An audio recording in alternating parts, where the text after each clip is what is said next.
నమస్తే. ఎన్నో ఆధ్యాత్మిక కార్యక్రమాలు మన ఛానల్లో ప్రసారం అవుతూ ఉంటాయి. ధర్మానికి రూపంగా నేను భావిస్తూ ఉంటాను. తండ్రిలా భావిస్తూ ఉంటాను. మనందరికీ సుపరిచితులు. ప్రముఖ ఆధ్యాత్మిక అలాగే మీకు ఎటువంటి ధర్మ సందేహాలున్నా ఇక పూజకి సంబంధించి మనం నిత్యం చేసే పూజలకి సంబంధించిన సందేహాలున్నా ఖచ్చితంగా కామెంట్ బాక్స్‌లో తెలియచేయండి.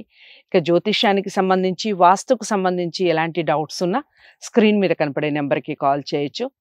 శివప్రసాద్ గురువు గారు కొన్ని ధర్మ సందేహాలతో ఈరోజు కార్యక్రమం మొదలవుతోంది. మీకు ఈ ధర్మ సందేహం మీకు కనుక ఉంటే ఇక నుంచి ఇలా పాటించే ప్రయత్నం చేయండి. నమస్కారం గురువుగారు. ఆశీర్వచనం తల్లి. గురువుగారు, అగ్ని కూడా భగవంతునితోనే సమానం కదా మామూలుగా. అయితే నోటితో ఆర్పకూడదు అని మాట్లాడుతూ ఉంటారు. అంటే ఈ మధ్య కాలంలో క్యాండిల్స్ ఈ కల్చర్ వచ్చేసిన తర్వాత అందరూ బర్త్డేలు చేసుకుంటూ ఉన్నారు, నోటితో ఆర్పుతూ ఉన్నారు. మీరు చెప్పండి, అసలు ఎందుకు ఆర్పకూడదు, దానివల్ల వచ్చే పరిణామం ఏ విధంగా ఉంటుంది? మీ ప్రశ్నలోనే సమాధానం తల్లి.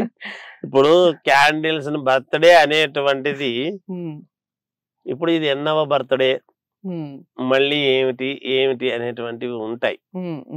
మనం ఎన్నో నిజానికి పుట్టినరోజు పండుగలు చేసుకోవాల్సినటువంటి ఇది ఉన్నది. అటువంటి సందర్భంలో ఒక క్యాండిల్ ను వెలిగించడము వలన ఒక దీపము ఉజ్వలం అవుతుంది తప్ప ఆరిపేస్తే చీకటే కదా. అంటే మన జీవితాన్ని చీకటి చేసుకుంటున్నాము అనే ప్రజ్వలింపజేసేట్టుగా సంవత్సరాలు కంప్లీట్ అయ్యాయి అన్న ఉద్దేశంతో చేస్తున్నాం అంటారు. కంప్లీట్ అయితే అది పూర్ణత్వం అక్కడికే కంప్లీట్ కావాలనేది లేదు కదా, మళ్ళీ కావాలి కదా. మళ్ళీ వెలిగించి మళ్ళీ ఆర్పుకోవాల్సిన అవసరం ఎందుకు? వెలిగించి ఉంచితే పక్కకు పెడితే అయిపోయింది, కానీ ఆర్పడం ఎందుకు? పైన తనే స్వయంగా ఊపడం, తన జీవితాన్ని తానే బ్లాక్ లిస్ట్ లో పెట్టుకోవటం, అదంతా శ్రేయస్కరమైనటువంటి పద్ధతి కాదు. అది ఎవరు నేర్పించారో ఏమో, కానీ ఇవన్నీ తిక్క వ్యవహారాలన్నీ. ఇప్పుడు ఒక వ్యక్తి, మనము ఒక జ్యోతిని వెలిగిస్తున్నాము అన్నప్పుడు ఏమిటి అంటే తనకే కాకుండా, తనకు వెలుగునియడమే కాకుండా ఆ చుట్టుపక్కల ఉండేటువంటి వాళ్ళందరికీ కూడా వెలుగునిచ్చే అవకాశం ఏర్పడుతుంది కదా వెలిగించడం వల్ల. ఆర్పడం వల్ల ఏమిటి?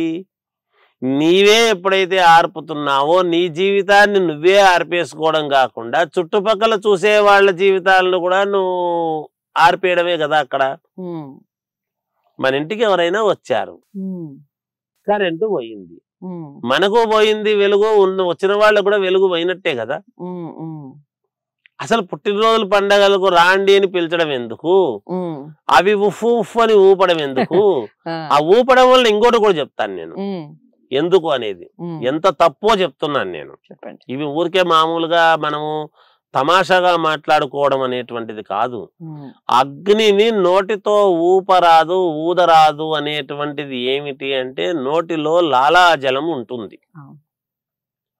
అందుకే పెద్దల దగ్గర, గురువుల దగ్గర మాట్లాడినప్పుడు కూడా ఇలా చెయ్యి అడ్డం పెట్టుకొని మాట్లాడేటువంటి పద్ధతి. ఎక్కడైనా మూల విరాట్ దేవతలకు అభిషేకము అది చేస్తూ ఉన్నప్పుడు మూతికి బట్ట అడ్డము కట్టుకొని అభిషేకం చేయడం అనేటువంటిది చూస్తారు మీరు. అతనికి మంత్రాలు రాక కాదు, పక్కన వాళ్ళు మంత్రాలు చెప్తుంటారు, అతను ఆ సపర్యలు చేస్తాడు, భగవంతుడికి ఆ సేవ చేసుకుంటాడు. తాను ఎక్కడ కొంచెం ఏదన్నా మాట్లాడి మంత్రం చెప్పినప్పుడు ఒక పలుకు అలా లాలాజలము పడింది అంటే ఎంత అపవిత్రత తెలుసునా. అగ్నిదేవుడు ఎవరు? ఇది కొవ్వొత్తి అగ్ని, మంగళహారతికి సంబంధించిన అగ్ని, అగరబత్తీలకు సంబంధించిందా, కర్పూర హారతికి సంబంధించిన అగ్నియా, లేకపోతే ఏదో ఇంట్లో వంట కోసం చేసుకునేటువంటి అగ్నియా అనేటువంటిది ఉండదు. అగ్ని అగ్నే, ఏదైనా వెలుగు వెలుగే. పంచభూతాలలో అగ్ని కూడా ఒకటి కదా. అగ్ని లేకుంటే ఎట్లా? ఉండాలి కదా. మనలో ఉండేటువంటి ఆత్మజ్యోతి అనేటువంటిది ఒకటి వెలుగుతూ ఉంటుంది కదా.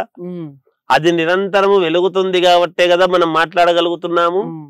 అటువంటిది మనము ఆర్పేసి కొన్ని సంవత్సరాలైన తర్వాత ఆపడానికి మన నోరు పనిచేయదు, మనము పనిచేయకుండా ఆరిపోతాము గాక.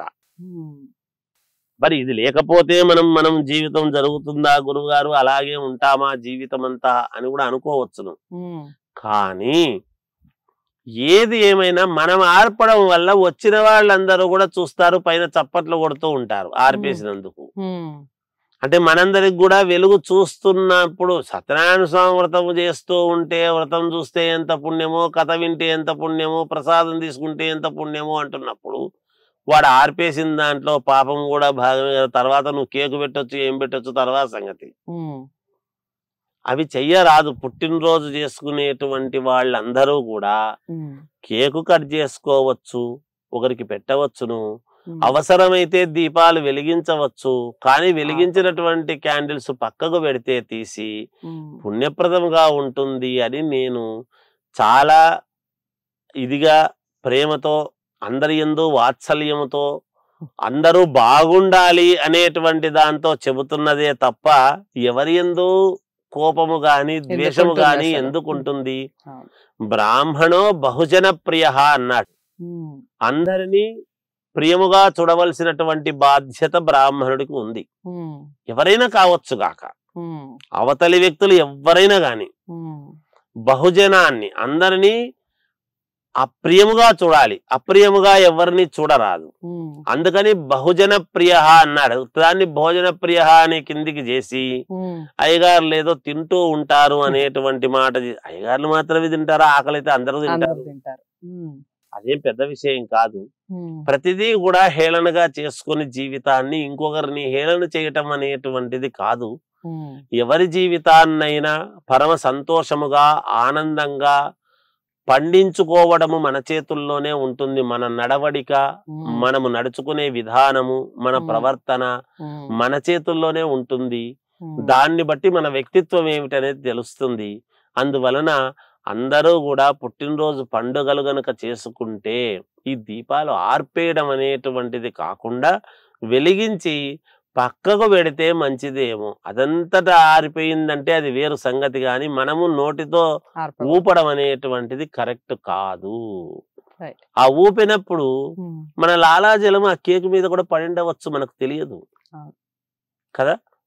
అప్పుడు మనం అందరికీ కోసి ఏం పెడుతున్నట్టు, అంతే కదా. కనుక సూక్ష్మంగా గ్రహించాలి. అందువలన ఇటువంటి పనులు చేయకుండా ఉంటే మంచిది అని తెలియజేస్తూ జయోస్తు. చాలా చక్కగా వివరించారు గురువుగారు. అదండి, మనం మామూలుగా అగ్ని ఆర్పకూడదు, నోటితో ఊదకూడదు అని అంటారు. కారణం ఏంటి, దాని వెనకాల ఉన్నటువంటి అంతరార్థం ఏమిటి తెలుసుకుందాం ఈ వీడియో ద్వారా. అందరికీ షేర్ చేయండి. ఇలాంటి వీడియోస్ అందరికీ ఉపయోగం, ఇక నుంచి పాటించే ప్రయత్నం చేస్తారు కాబట్టి వీడియోని లైక్ చేసి షేర్ చేయండి, ఛానల్ని సబ్స్క్రైబ్ చేసుకోండి. మరో మంచి వీడియోతో మళ్ళీ కలుద్దాం. నమస్తే.